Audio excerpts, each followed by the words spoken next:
Может, с комментариев начать? Знаешь, с чего можно еще начать? Не надо.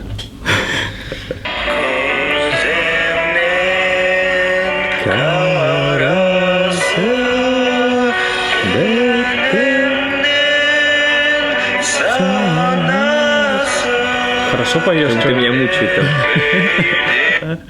Спасибо группе Меца за то, что вытянули мои высокие ноты, в общем, дотянули там все как надо. Благодаря им, можно сказать, я и спел. Привет, друзья! Сегодня суббота, это значит самое время обсудить самые интересные новости, которые произошли или случились на этой неделе. Ваня подготовился сегодня на славу, говорит очень много интересных новостей, поэтому мы сегодня вместе с вами будем его слушать и комментировать происходящее. В смысле, а ты что, не подготовился, что ли? Ну, у меня есть, конечно, пару новостей, и я надеюсь, что они тоже будут для вас интересны. Кстати, мне нравится, знаешь, что вот когда в комментариях пишут «алга», там португальцы, например, пишут, или там испанцы все пишут «алга», «алга». И так это прикольно. Джей Кей, когда говорит «алга», да, это же, ну, так необычное казахское слово, приобрело такую вот интересную окраску международную. Это стал настоящим брендом, поэтому очень приятно, когда люди действительно из Латинской Америки пишут итальянца Фабио, алга Фабио. И таким образом слово алга стало классным брендом, который звучит на всем мировом пространстве. Это круто. Представляешь, заходишь в комментарии российского канала «Алга Петербург», и там внутри перуанец итальянцу пишет «алга Фабио». А вот еще забавный, Вань, комментарий хотел тебе прочитать. Валентина Ковалишина пишет: «Алкаши, привет из Украины, из красавицы Одессы. Очень благодарна вам за все, за позитив, за любимого Димаша. Жду с нетерпением выступления Димаши». Ты что, Ваня, алкаш, что ли? Я не знаю, ты алкаш, может? Может, я алкаш. Наверное, просто вот Валентина печатала и промазала буквы, потому что, наверное, она хотела написать «алгаши». Точно. Вот, смотри, привет, красавица Одессе. Смешно про алкаши. Видимо, это фокус выкинул ваш телефон. Алгаши. Ну, такое бывает, Саша. Алгаши, правильно. Кто в такой ситуации не бывал, когда ты что-то пишешь, ну, обычно же кнопки маленькие, там надо попасть. Вот сделали бы давно уже, да, технологии же позволяют, что ты вот подумал, и все, текст появился. А еще лучше подумал, и комментарий появился. Да, кстати, друзья, скоро Новый год. Мы для вас тоже кое-что готовим. Есть интересные мысли, интересные задумки. Как по-казахски Дед Мороз? Кстати, Апа Дед Мороз. Мороз ата? Мороз ата. Аташка Мороз. Все мы знаем, что сейчас вот такой вот интересный появился для всех Dears во всем мире такой чарт, хит-парад, Hot Trending Songs от Твиттера и Billboard. И Димаш там достойно держится уже 4-ю неделю подряд в десятке. Это, конечно, очень круто. И очень интересно вообще следить за развитием, потому что изначально же только одна песня была в этом чарте, композиция Fly Away, которая была презентована в Сочи. И вот буквально там через неделю Dears загорелись не на шутку, решили вторую песню тоже продвигать, поэтому песня Be With Me вместе с композицией Fly Away регулярно стараются занимать все первые 10 мест. Что говорит о том, что личность Димаша Кудайбергена смотрят и видят другие зрители. Это очень здорово. А еще знаешь, что я хочу отметить? Вот сейчас есть люди в комментариях под позавчерашней, да, новостью твоей, что так немного все расстроены, начинают опускать руки, что вот мы были третьи, потом сейчас чуть-чуть опустились. Но на самом-то деле ситуация сильно изменилась, друзья. Если вы помните, когда мы только зашли на Billboard, тогда был явный лидер. BTS тогда с невероятным каким-то отрывом побеждал. Сейчас все изменилось. Сейчас вот первые 10 мест, там все может меняться буквально за день. Кто-то выпускает новую песню, она сразу появляется, потом уходит. И сейчас отрыв такой, минимальный. Буквально там приложив еще дополнительные усилия. И песни, которые нам нравится обсуждать в Твиттере, они будут тоже подниматься наверх. Поэтому, Саш, я вот хочу Напомню тем, что если у кого-то, друзья, есть свободная минутка, обязательно заходите в Твиттер. И есть вот такие вот комментарии под нашими видео. Например, Елена Бот написала: «Друзья, подскажите, как правильно голосовать? Заранее благодарна, с уважением, с Украины». На самом деле много роликов о том, как можно голосовать правильно в Твиттере, и мы делали тоже такой ролик. Но если вы хотите все сделать правильно, все сделать круто и вообще, в принципе, научиться и Твиттеру, и Инстаграму, и активную такую вот жизнь Dear вести, то обязательно напишите девчонкам из Phoenix Twitter Dears. Это фандом Phoenix, которые профессионально это делают. В комментариях вы найдете закрепленный комментарий, в котором будут их контакты. Ну, а я хочу сказать, что не расстраивайтесь, если вы вдруг увидели Димаша не на первом или на втором месте, потому что я знаю, что Dears очень так сильно настроены, хотят видеть Димаша только на первом месте, потому что вот даже ради интереса иногда заходишь в чарт за 24 часа и видишь, как появляются такие имена, как Тейлор Свифт, Адель, и они там буквально могут сутки продержаться, а потом бах, их уже там нет. А Димаш вот на протяжении 4 недель продолжает стабильно входить в десятку, что говорит о том, что работа Dears ведется на славу. Как говорится, стабильность – это признак мастерства. Поэтому, друзья, не отчаивайтесь, голосуйте в Твиттер, я уверен, все самые крутые победы еще впереди.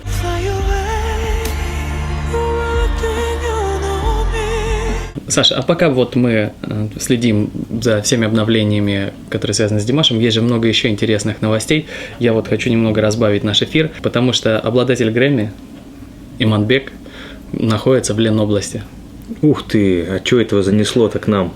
В северную столицу. Обладатель Грэмми запишет таинственный звук на Ленинградской АЭС, атомной энергостанции. В России стартовал уникальный музыкальный кинопроект «Атом Саунд». В его рамках продюсер и обладатель Грэмми 21-летний Иманбек Зейкенов, диджей Иманбек, попытается записать особый звук, как звучит атом, и сделает из этого песню, а потом еще и будет фильм. Ну, заинтриговал нас Иманбек, и ты знаешь, я сейчас вспомнил замечательное выступление одного из наших героев наших фильмов. На Алматы-3 у нас вышла 3-я серия, и там есть замечательный персонаж Сакен Нарынов. Это очень известный архитектор в Казахстане, и вот он как раз высказал одну теорию, помнишь, про большой взрыв, о том, что во время большого взрыва сначала был звук, и вот каждое поколение с того времени пытается как раз взять какой-то из этих звуков и транслировать в современном мире. То есть в какой-то момент был моден рок, рок-н-ролл, хип-хоп, а сейчас, да, современная музыка опять-таки находится в поиске нового звучания. Получается, Сакен Нарынов был прав, и вот Иманбек как раз сейчас находится в поиске нового абсолютно звука, который должен нам будет презентовать. Знаешь, а я, кстати, даже вот у меня такая мысль появилась, что я, кажется, понял, почему Иманбек отправился на Ленинградскую атомную станцию. Дело в том, помнишь, у нас недавно вышел фильм с Мейржаном Турибаевым, и он там пошутил о том, что вот как так получилось, что Иманбек вышел и появился, и он говорит, что там вот какой-то завод там, видимо, что вот такие вот заводы, они помогают Иманбеку, и он умудряется создавать вот мировые хиты.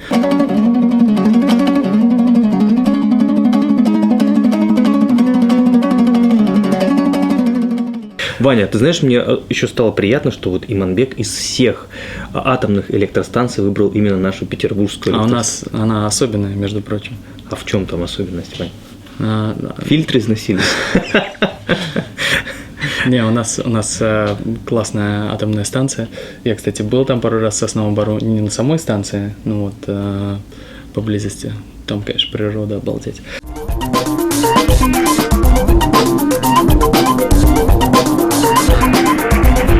Саш, ну и, конечно, самая лучшая реклама – это мнение зрителей, которые уже посмотрели. И вот, например, Надя Шарипова пишет, точнее, Сергей Шарипов пишет из аккаунта Нади Шариповой. Пишет: «Для меня этот фильм был как релакс, искрометные и классные шутки. Смотрится легко, без напряга. И плюс ко всему Мейржан наш человек, Dear. Спасибо Мейржану за пожелания. Также хочется пожелать Мейржану и его прекрасной супруге здоровья и удачи». Отличный комментарий, полностью присоединяюсь. Людмила Владимировна Мамызина, москвичка. Это эксперт. Народный эксперт. Пишет: «Очень интересный, талантливый во всем человек с прекрасным чувством юмора, прошедший хорошую школу жизни, неунывающий и веселый. Спасибо за то, что сумел раскрыть все стороны этого незаурядного представителя казахского народа». Я тоже хочу присоединиться вообще к комментариям, потому что, я же непосредственно тоже принимал участие в съемках этой передачи, и для меня тоже Мейржан открылся как человек уже достаточно зрелый, который нашел свое предназначение, и видно по нему, что он счастлив от того, чем он занимается, и это вот прям не может не радовать, это притягивает внимание, потому что видно, что человек на своем месте, поэтому я желаю ему полностью удачи, творческих успехов, и пусть он дальше продолжает радовать своим юмором всех нас. И тем более, что у нас канал для добрых людей, а Мейржан сам добрый человек, он регулярно помогает людям, помогает детям, такой, у него регулярно какие-то проходят акции, когда он поддерживает тех, кто в этом нуждается. Ну и, конечно, он из тех людей, которые сами сделали свою карьеру. И при этом, да, вот есть такая отличительная черта у казахов, они не зазнаются и остаются такими добрыми, открытыми людьми. Поэтому, друзья, обязательно посмотрите фильм, если еще не посмотрели. Тем более, что столько вот мы сейчас классных сделали рекомендаций. Вот ребят тоже тарятся вдвоем. Купили, дома нашли камеры старые, поставили, штативы где-то нашли. И всякие вопросы задают. Но по теме задают, и тем самым не палятся. Так что сними их, Саша и Ваня. Если кто-то узнает, там, они здесь, бойтей. Еще, Саш, про Россию у меня есть новость. Дело в том, что Скриптонит стал артистом года в России. Вот это вообще меня шокировала новость, как вдруг казахстанец стал артистом года в России. Да, это по версии Apple Music. Они выбрали Скриптонита как регионального представителя, регионального артиста года вот в России. И попал он в компанию The Weeknd. И вот есть еще такие молодые, как Оливия Родриго, которая сделала прорыв года. Меня больше удивляет, что Скриптонит сначала вот он становится артистом номер один в России по версии Apple Music, то он запел вдруг неожиданно для большинства поклонников, опять-таки, его творчества своего рода удивил. То есть он все время пытается быть именно прорывным артистом, что очень похвально.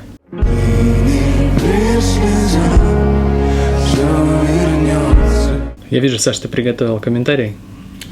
Да, есть у меня тут один комментарий. Дело в том, что я вообще всем рекомендую периодически, вообще это отдельное эстетическое удовольствие, заходить на канал, открывать ролик и читать комментарии. Я хочу начать на самом деле вот с какого. Вот, например, под фильмом, который я говорил про наше путешествие, Вань, в Алматы, 3 серия, Номад написал: «Я казах, хочу познакомиться с русской девушкой из Российской Федерации. Живу данное время в Москве, жду вас тут, напишите мне». Так что, друзья, обязательно заходите читать комментарии, вы там увидите много чего интересного. Саша, а что ты вот этот вот не читаешь? Светлана Васильева пишет: «Здравствуйте, Ваня и Сергей. Это было что-то с чем-то, я до сих пор в трансе. А так другие участники выступили профессионально. Мне все понравилось». Вань, как только меня не называли за время моей карьеры на канале сначала «Эхо Петербурга», теперь «Алга Петербург». Ну, Сергеем в первый раз. Да, было Андрей, Паша. Женя. Ладно, Саш, открою для тебя завесу тайны. Позову Серегу. Серегу? Ну, здравствуй, Саша. Здравствуй, Сергей, я Саша. Не ожидал? Не ожидал. Ну, ладно. Бывай. Я так и думал. Ну что, как тебе, Серега? Слушай, отличный парень. Теперь я понимаю, почему у нас такая мощная команда. Да, он, кстати, здесь по ночам работает. Ой. Он, кстати, как раз и подготовил для меня вот эти вот невероятные новости. Шамбулак запустил катание на самой высокой ночной трассе в мире. И это войдет в книгу рекордов Гиннесса. Уже подана заявка. В общем, и будет возможность во вторник, четверг и субботу с 19 до 23 кататься при ночном освещении. Подожди, это вот тот высокогорный курорт Шамбулак, на котором мы с тобой были? Да. Ночные катания с перевала были ознаменованы перерезанием красной ленты и первым массовым спуском с высоты 3200 метров. Вот это да! На протяжении всей трассы гостям открываются огни ночного города. Вот это да, Вань! Теперь я точно захотел вернуться в Алматы, на высокогорный курорт Шамбулак, на котором мы с тобой были, подняться на высоту 3200 метров и спуститься оттуда на, я так понимаю, можно на лыжах, на сноуборде. Или на ватрушке. А я не знаю, можно на ваточке? Ну ладно. Тогда ты точно попадешь в книгу рекордов Гиннесса. Представляешь, как можно разогнаться, да? С 3200. Можно на этой ватрушке потом... И сразу прям в центр города попасть. Да можно до Питера докатиться, мне кажется. Уникальность этого места такова, что оно находится в непосредственной близости от города. 30-40 минут на машине или общественном транспорте, и ты уже находишься у подножья горы. Катаешься на коньках, дышишь горным воздухом и наслаждаешься фантастическими пейзажами. Еще 30 минут на фуникулере, и можно парить по горному ущелью, как птица, на лыжах или сноуборде. Это ли не чудо? Айсултан Сеидов показал постер своего дебютного фильма «Каш». Говорю альбому, потому что Айсултан Сеидов – это знаменитый казахский клипмейкер, который работает с крутыми звездами, делает нереально красивые клипы, поэтому вот очень интересно, что в 2022 году, когда выйдет этот фильм, будет посмотреть, о чем же он, потому что переводится он с казахского как либо «зов» или «беги», и вот интересно, какой будет сюжет. Вообще я давно слежу, на самом деле, за творчеством Айсултана Сеидова и слежу за тем, какие работы он выпускает. Это действительно очень громкое имя в искусстве клипмейкерства, и вот то, что, я так понимаю, это его дебют. Особенно интересно посмотреть, как он развернется в полнометражной картине, вот какие он будет творческие приемы использовать. И поэтому буду ждать с нетерпением премьеры нового фильма и желаю Айсултану удачи и только качественных кадров, без браковой. Так они уже все засняли-то. Желаем, А монтаж еще же впереди. Желаем Айсултану кассового успеха. Ваня, вот ты говоришь, они уже отсняли. Мы тоже с тобой кучу раз говорили: о, все снято. Приходишь, начинаешь монтировать. А где файлы-то? А файлов-то и нет. Наш друг Жанкош Тураров, боксер, нокаутер, он собирается подраться и возвращается на ринг спустя 2 года, да, и будет драться он не с кем-то, вот, знаешь, бывают всякие бойцы, а будет драться с 39-летним опытнейшим египтянином Абдуманемом Саидом, у которого 22 победы, 1 ничья и 1 поражение, 11 побед нокаутом. Это да. У него прозвище «Храброе сердце». И будут они сражаться 10 раундов. Вот это да. Это что ж получается, Жанкош Тураров посмотрел, сколько нынче стоят путевки в Египет, и решил разобраться с египтянином. А что, дорогие путевки? Говорят, что да. Кстати, статистика Жанкоша 24-0, 24 побед, 17 побед нокаутом. Это опасный соперник, Вань. Ну, египтянин тоже опытный, 39 лет. Очень будет интересно посмотреть. Ну, ты знаешь, я вот следил краешком глаза за тренировками Жанкоша в его Инстаграм. Мы на него подписаны. И там видно, что он машина, конечно. Он просто готовится действительно сделать отбивную из египтянина. Что получится, покажет время. Слушай, нельзя списывать 39-летних бойцов с такой статистикой. Кстати, пройдет бой 18 декабря в Нур-Султане. Ух ты! В Нур-Султане даже? В Нур-Султане. Вот это праздник у казахстанцев будет. Еще один бой, кстати, будет у Фирузы Шариповой. У нее будет бой 11 декабря. Тоже будет интересно посмотреть, интересно очень следить. скоро, да. И я посмотрел соперницу. Достойная соперница. Я там, насколько понял, что Фируза претендует сразу на несколько титулов в этом бое.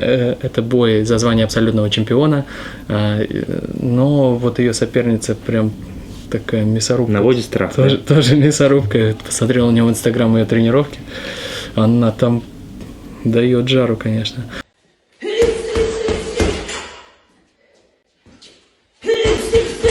Ну, раз так, Ваня, раз ты заговорил про премьеры, я хочу рассказать про премьеру, которая сегодня должна состояться, суббота все-таки, и мы ждем очередной выпуск Shine Super Brothers.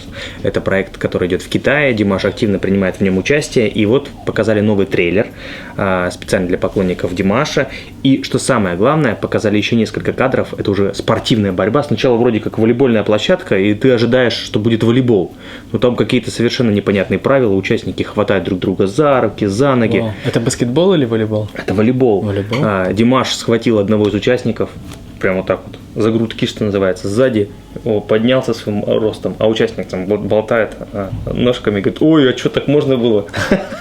Так что Димаш решил начать физически устранять своих соперников. А я хочу еще добавить, совсем недавно в Твиттере японский поэт Горо Мацуи, это автор текста песни Иканэйдэ, которую Димаш исполнил совсем недавно на Токийском джазовом фестивале, не мог удержаться, чтобы не оставить свой твит, посвященный как раз выступлению Димаша на этом джазовом фестивале. И он был восхищен исполнением Димаша и написал, что зарубежный певец исполнил песню Иканэйдэ на нашем родном языке. Я слышал, как ее пели иностранные певцы, но он первый, кто исполнил эту песню на японском языке так красиво. Восхитился автор текста этой композиции. И действительно, Ваня, я до сих пор уже, наверное, раза 3 пересмотрел это выступление.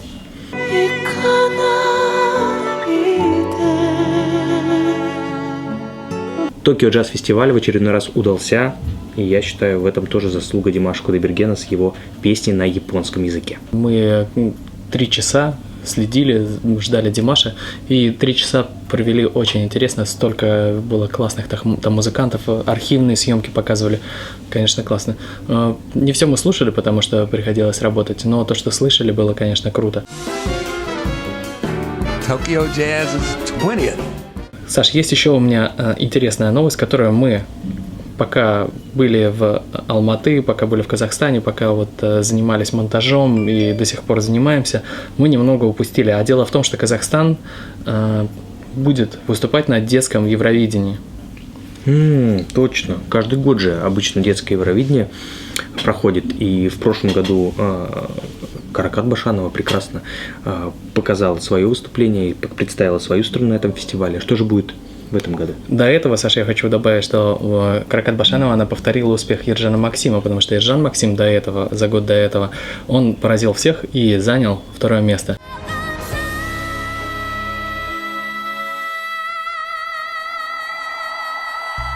И до этого еще Данелия Тулешева, которую все знают по шоу «Голос», «Америка Got Talent», она вот тогда первый раз в 2018 году Казахстан участвовал в Евровидении, и она сразу сходу 6-е место заняла. И такой статистики, я не знаю страну, у которой была бы такая крутая статистика за 3 года участия, 6-е и 2 вторых места. Что касается этого года, остается уже меньше месяца, буквально 2 с небольшим недели. И дело в том, что Казахстан представит победителей национального отбора. Их зовут Алинур и Бекнур. И дуэт будет, да? Впервые, когда жюри решило отправить на конкурс сразу 2 участников. И они исполнят на парижской сцене песню «Мир сказок».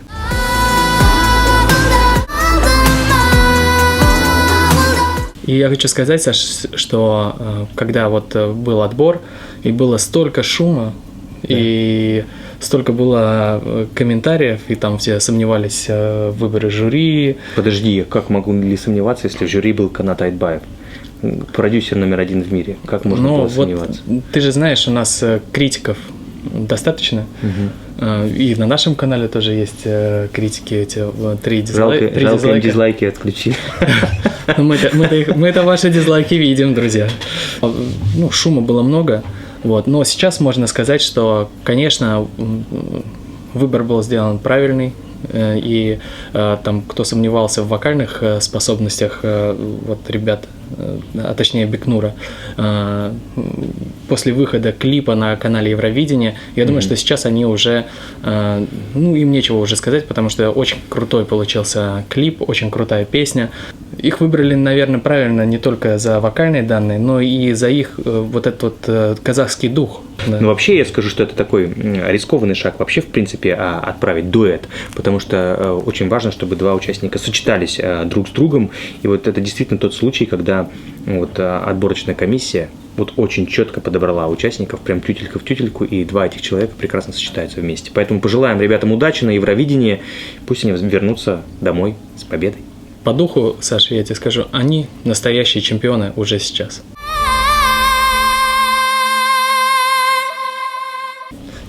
Так, вроде бы и все на этом. Отлично. Отличные новости, приятная компания. Я надеюсь, вам было, друзья, интересно. Поэтому не забудьте оставить комментарий под этим видео. И мы увидимся с вами в наших больших фильмах, которые мы готовим специально для вас. Да, и, кстати, в ближайшее время в нашем Инстаграм, кто подписан на наш Инстаграм, вы рискуете услышать наши совместные песни, которые мы сделали во время записи фильма про группу Мецо. И, друзья, подписывайтесь на наш Инстаграм или заходите послушать. Это, конечно, далеко от музыкального звучания, но звучит достаточно забавно, прикольно. Но я могу однозначно сказать, что если даже эстетическое удовольствие вы не получите, слух прочищает капитально.